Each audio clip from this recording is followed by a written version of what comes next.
मोहतरम हाजरीन, मैं मोइनुद्दीन शाहीन, एसोसिएट प्रोफेसर शोबाई उर्दू गवर्नमेंट कॉलेज अजमेर, आपकी खिदमत में हाजिर हूँ। आज हम दबिस्तान दहली की नुमाइंदा मसनवी सहरुल बयान के मुताल्लिक़ गुफ्तगू करेंगे। इस मसनवी के तख्लीक़कार मीर हसन हैं। जैसा कि मालूम है, मीर हसन जुमला शेरी असनाफ में शेर गोई पर कादिर थे। क्या गज़ल, क्या मरसिया, क्या रुबाई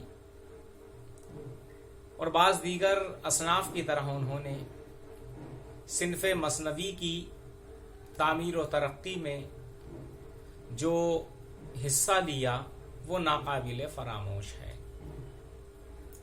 वैसे तो सहरुल बयान से पहले भी मसनवी निगारी का सिलसिला मुतवातिर जारी व सारी था, लेकिन मीर हसन ने अपनी इस मसनवी के तवस्सुत से ये समझिए कि एक नए दौर का आगाज किया। इस मसनवी का जो किस्सा है, इसे इससे पहले भी नज़्म किया जा चुका है, लेकिन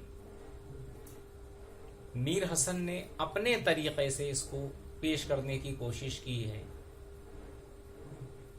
कहा भी है उन्होंने कि नहीं मसनवी है ये एक फुल जड़ी, मुसलसल है मोती की गोया लड़ी, नई तर्ज है और नया है बयान, नहीं मसनवी है ये सहरुल बयान।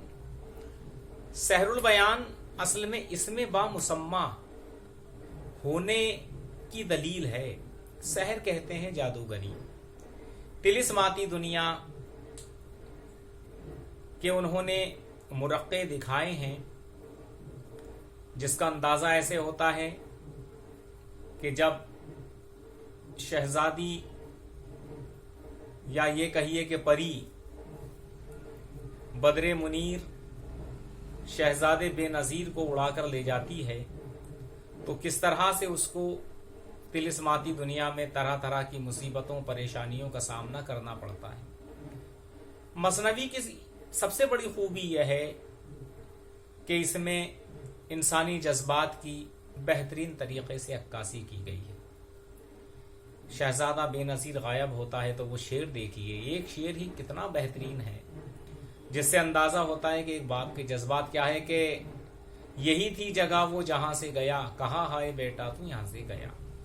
या शहजादे के हम्माम में नहाने की जो दास्तान बयान की है वो देखिए, उसका एक शेर कि हुआ जबकि दाखिल वो हम्माम में, अरक आ गया उसके अंदाम में। देखिए पसीने को अरक से तशबीह देना, कितनी बेहतरीन तशबीह उन्होंने इस्तेमाल की है।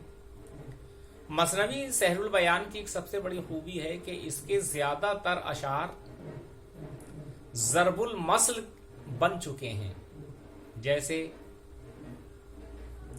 जवानी कहाँ और कहाँ फिर ये दिन, मिसल है कि है चांदनी चार दिन, किसी की बदी तू न कर ऐब है कि इसका खुदा आलिमुल गैब है, बरस 16 हो या कि 15 का सिन, जवानी की रातें मुरादों के दिन।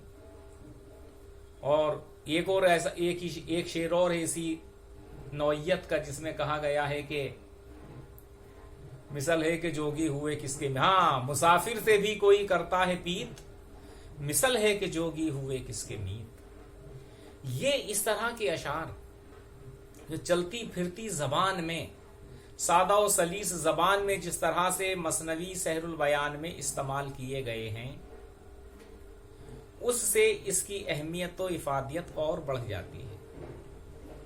माफुकुल फितरत अनासिर हैं, लेकिन इसके बावजूद इंसानी जिंदगी के जो किस्से वहां बयान किए गए हैं, जो मनाजिर उन्होंने बयान किया, यानी मनाजिर फितरत की जिस तरह से अक्कासी मीर हसन ने की है, وہ قابل تعریف ہے. جذبات نگاری، کردار نگاری، محاوراتی زبان، اور یہ کہیے کہ بیگماتی زبان کا بھی استعمال بیچ میں ہوا ہے. بدر منیر جب اپنی بات کہتی ہے تو اس کے جذبات عورتوں کے جذبات کیسے ہیں، یعنی نفسیاتی طور پر یہ مثنوی مسلسل آگے بڑھتی ہوئی نظر آتی ہے. اس کا سبب یہ ہے کہ میر حسن چونکہ مرثیہ نگار بھی تھے، اور وہ مرثیہ نگاری میں جذبات نگاری، کردار نگاری پر بہت زیادہ توجہ صرف کی جاتی ہے، تو وہ زور کلام انہوں نے مثنوی سحر البیان میں بھی دکھایا ہے. مثنوی کی چھوٹی چھوٹی داستانیں ایسی ہیں جیسے کہ ہم ایک دوسرے سے ان کو منسلک کرتے ہیں تو پوری کی پوری مثنوی ایک داستان کی صورت میں ہمارے سامنے آتی ہے. اصل میں یہ ایک منظوم داستان ہے.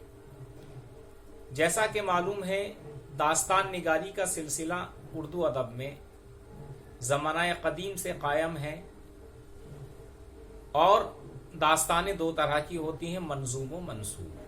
یہ ایک منظوم داستان ہے. جب یہ داستان یا یہ کہیے کہ مثنوی منظر عام پر آئی تو اس کو ہاتھوں ہاتھ لیا گیا. ناقدین عصر نے اور آئندہ آنے والے مورخین و ناقدین نے اس مثنوی کی نمائندہ خصوصیات اور اس کی خوبیوں کے پیش نظر اسے دبستان دہلی کی نمائندہ مثنویوں میں شمار کیا ہے.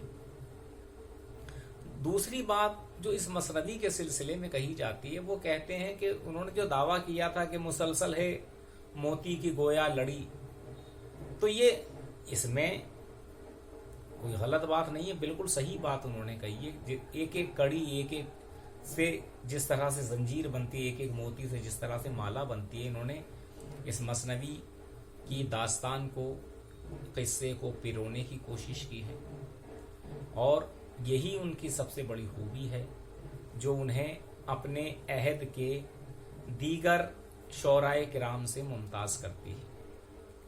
مثنوی سحر البیان کی زبان وہی ہے جو دہلی کی زبان تھی. بعض لوگ کہتے ہیں کہ صاحب اس میں لکھنوی زبان بھی استعمال ہوئی ہے. بالکل ہوئی ہے، کیونکہ یہ دونوں ہی دبستانوں کو پسند کرتے تھے. میر حسن اور اس کا انداز، چاہے انہوں نے اس کا اعلان نہ کیا ہو، لیکن مثنوی کو پڑھنے سے یہ اندازہ ہوتا ہے. اور کئی بار ایسا بھی ہوتا ہے کہ کوئی شاعر اپنے متعلق یا اپنے نظریہ فن کے متعلق تحریری طور پہ کوئی بات نہیں کہتا، لیکن اس کے اشعار میں، اس کے تخلیقات میں ایسی نشاندہی مل جاتی ہے جس سے پتہ چلتا ہے کہ وہ کس مکتبہ فکر کو پسند کرتا ہے. یہ مثنوی واقعی ایک ایسی تخلیق ہے جو اردو کے شعری ادب میں غیر معمولی اضافہ کرتی ہے. خدا حافظ.